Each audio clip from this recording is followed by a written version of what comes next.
Avez-vous déjà remarqué comment certaines personnes semblent avoir un contrôle presque surnaturel sur leur environnement sans dire un seul mot? Elles ne crient pas, elles ne supplient pas, elles se retirent simplement. Et soudain, tout change. L'énergie se transforme. Les gens commencent à se questionner, à poursuivre, à ressentir. Maintenant, imaginez que vous fassiez la même chose, que vous cessiez de réagir immédiatement à tout, que vous choisissiez le silence plutôt que la réponse automatique, le retrait plutôt que l'explosion. Que pensez-vous qu'il se passerait? C'est là que réside l'essentiel. Lorsque vous cessez d'être toujours disponible émotionnellement, physiquement et psychologiquement, le monde autour de vous entre en crise, car les gens sont habitués à vous contrôler à travers vos réactions, vos impulsions, votre prévisibilité. Mais le jour où vous choisissez de vous retirer, le jeu change. Et ceux qui pensaient vous connaître réalisent qu'ils ne savent absolument rien de vous. Carl Jung a dit: « Tout ce qui nous irrite chez les autres peut nous conduire à une meilleure compréhension de nous-mêmes. » Maintenant, réfléchissez à ceci. Lorsque vous devenez inaccessible, qui se désespère vraiment? Qui s'irrite? Qui tente de vous provoquer juste pour obtenir une réaction? Cela en dit plus sur l'autre que sur vous. Et surtout, cela révèle à quel point vous êtes encore manipulé sans même vous en rendre compte. Vous continuez à vous donner pour plaire, pour maintenir la paix, pour ne pas perdre des personnes qui, au fond, n'ont jamais vraiment été avec vous. Et avec chaque oui forcé, chaque réponse immédiate, chaque réaction émotionnelle, vous abandonnez une partie de votre énergie. Et à la fin de la journée, que reste-t-il? De la fatigue, de la frustration, un vide que vous ne pouvez expliquer. Mais je vais vous dire pourquoi. Parce que vous êtes trop disponible pour ceux qui ne méritent même pas une minute de votre silence. Ce message ne consiste pas à tourner le dos au monde. Il s'agit de vous choisir vous-même. Il s'agit d'apprendre ce que Jung appelait l'individuation. Le processus de devenir entier, authentique, intègre. Et ce processus commence lorsque vous comprenez que le silence peut être plus puissant que 1000 arguments, que se retirer, lorsqu'il naît de la conscience et non de la fuite, est un acte de pouvoir. Alors maintenant, je vous pose la question, en vous regardant dans les yeux, combien de temps encore allez-vous laisser les émotions des autres vous contrôler? Combien de temps allez-vous réagir comme un pantin chaque fois que quelqu'un touchera votre blessure? Peut-être est-il temps de couper ces fils, de vous retirer, de devenir un mystère. Parce que lorsque vous cessez d'être disponible, tout change. On vous a appris à être toujours présent, à répondre rapidement, à faire plaisir, à dire « oui », même quand vous vouliez dire « non ». Depuis l'enfance, vous avez été conditionné à croire que votre valeur réside dans votre disponibilité pour les autres. Mais voici une vérité que personne ne vous a peut-être jamais dite aussi clairement. Cette disponibilité excessive n'est pas une vertu, c'est une prison. Et tant que vous continuerez à croire que vous devez être accessible tout le temps, émotionnellement ou autre, vous serez manipulé, vidé et oublié dès que vous cesserez d'être utile. Savez-vous pourquoi? Parce qu'être toujours disponible vous rend prévisible. Et tout ce qui est prévisible devient un outil. Les gens commencent à vous utiliser comme un bouton d'urgence émotionnelle. Ils appuient dessus quand ils veulent de l'attention, du réconfort, de la validation, puis vous remettent en place.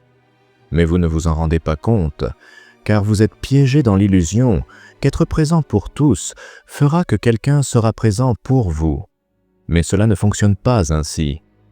Carl Jung parlait de la persona, ce masque que nous portons pour être acceptés, aimé, reconnu. Et c'est précisément ce masque qui vous maintient trop disponible.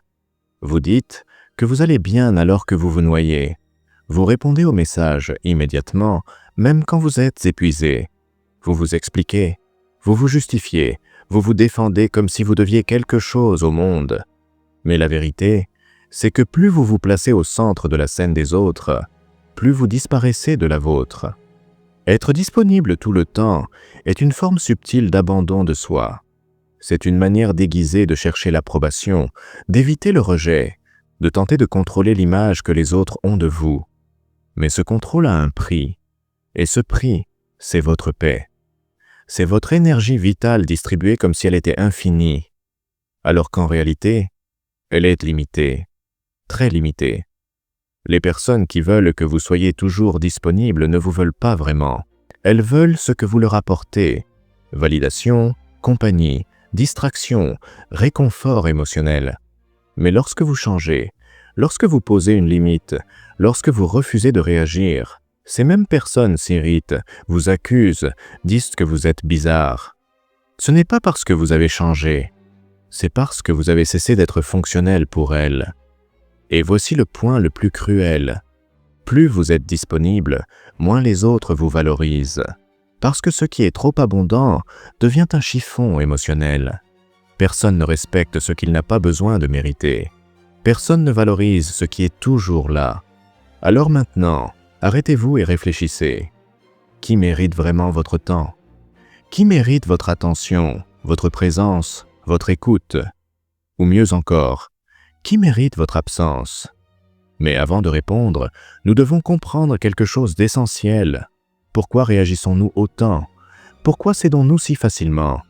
Qu'y a-t-il derrière ce désir presque automatique de répondre, de justifier, de plaire? La réponse se trouve dans ce que Carl Jung appelait l'énergie psychique. Et c'est de cela dont nous parlerons dans la prochaine partie. Parce que votre énergie est tout ce que vous avez. Et si vous n'apprenez pas à la protéger, quelqu'un l'utilisera contre vous. Et lorsque vous brisez ce schéma, de nombreux masques tombent. Ce qui reste alors, c'est ce qui a vraiment de la valeur. Votre autonomie émotionnelle, votre centre, votre pouvoir personnel. Carl Jung nous a averti que ce que nous nions en nous-mêmes nous contrôle depuis l'ombre. Et souvent, notre besoin de plaire, d'être disponible, de nous justifier, est une forme déguisée de peur. Peur du rejet, de l'abandon, de ne pas être assez. Mais la vérité, c'est qu'il ne s'agit pas d'être assez pour les autres. Il s'agit d'être vrai avec soi-même. Parce que ce n'est que lorsque vous choisissez votre paix plutôt que l'approbation des autres, votre énergie plutôt que la culpabilité, votre silence plutôt que la réaction automatique, que vous commencez à vraiment vous habiter. Et cela, même si au début cela semble inconfortable ou solitaire, marque le début d'une nouvelle façon d'exister. Alors, si vous êtes arrivé jusqu'ici, je vous invite à retenir ceci. Tout ne mérite pas votre attention. Tout le monde ne mérite pas votre énergie. Vous n'avez pas à expliquer vos limites. Vous n'avez pas à justifier votre évolution. Votre transformation n'est pas un spectacle public. C'est un processus intérieur, sacré, silencieux. Et si jamais vous doutez, souvenez-vous que même le soleil se retire chaque jour. Et pourtant, il reste le soleil. Le vrai pouvoir ne crie pas, ne demande pas la permission, ne se justifie pas. Il est simplement. Et vous aussi, vous pouvez l'être. Merci d'avoir lu jusqu'au bout. Si ce message a résonné en vous, partagez-le avec quelqu'un qui a aussi besoin de se rappeler sa valeur. Et surtout, n'oubliez pas ceci. Votre silence est aussi une voix qui dit « Je ne suis plus disponible pour ce qui m'éteint.